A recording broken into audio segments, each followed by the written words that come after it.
Ako po si Atty. Claribel Lucila at sa channel na to ginagawa nating malinaw at kapaki-pakinabang ang mga legal na usapin para sa bawat Pilipino. Ngayong araw, sagutin natin ang tanong ng madalas kong naririnig sa korte o sa mga kliyente.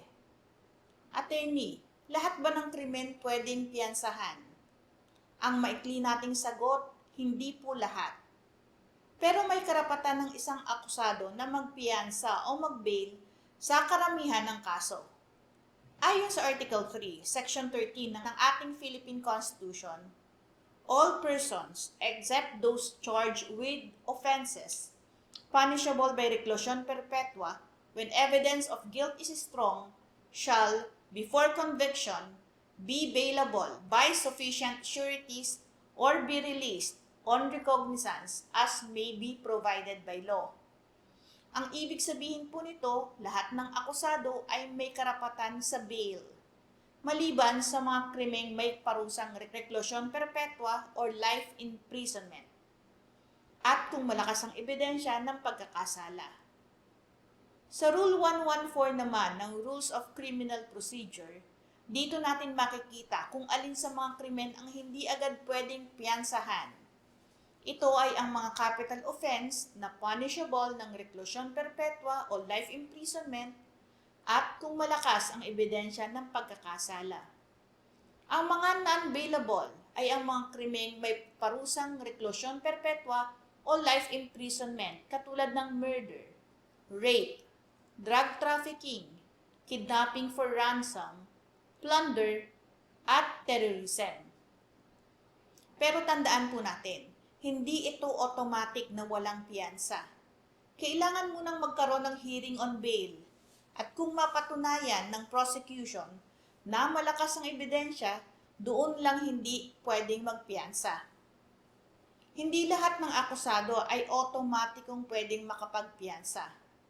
Sa kasong People versus Cabral, sinabi ng Korte Suprema na ang karapatan sa piyansa ay matter of right lamang kung ang kaso ay hindi karapat-dapat sa reclusion perpetua o habang buhay na pagkabilanggo. Pwedeng tanggihan ng hukom ang piyansa kung halimbawa malakas ang ebidensya ng pagkakasala, may panganib na tatakas ang akusado, may posibilidad na gambalain ang mga saksi o ebidensya. Kaya tandaan, hindi automatic ang piyansa lalo na kung heinous crime ang kaso. Korte pa rin ang nagpapasya kung ito ay ibibigay, gaya sa sinabing malinaw sa People versus Cabral. Tandaan po natin na may karapatan sa bail as a matter of right ang isang tao kapag ang krimen ay hindi punishable ng reclusion perpetua. Hindi pa convicted by final judgment, hindi siya flight risk or threat sa seguridad. Ang korte ang nagsiset ng reasonable amount of bail depende sa bigat ng kaso, ebidensya, at financial capacity ng akusado. Ang layunin ng piyansa ay hindi parusa, kundi upang masiguro na haharap ang akusado sa kaso habang pinapanatili ang kanyang karapatang maging malaya.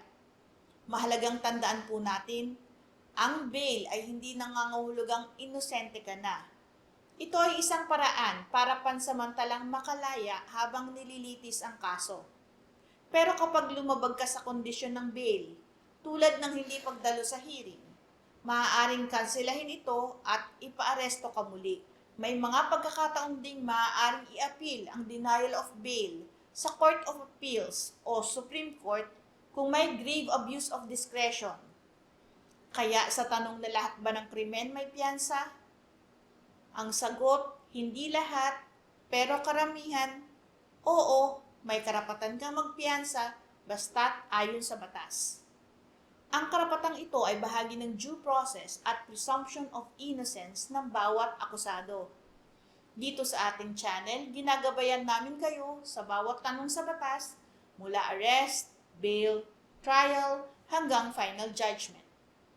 Remember to like, share, and subscribe para sa iba pang legal na kaalaman na simple, malinaw, at para sa bawat Pilipino. Patuloy po kayong manood, magtanong, at matuto ng tungkol sa batas. Magandang araw po, ako si Atty. Claribel Lucila.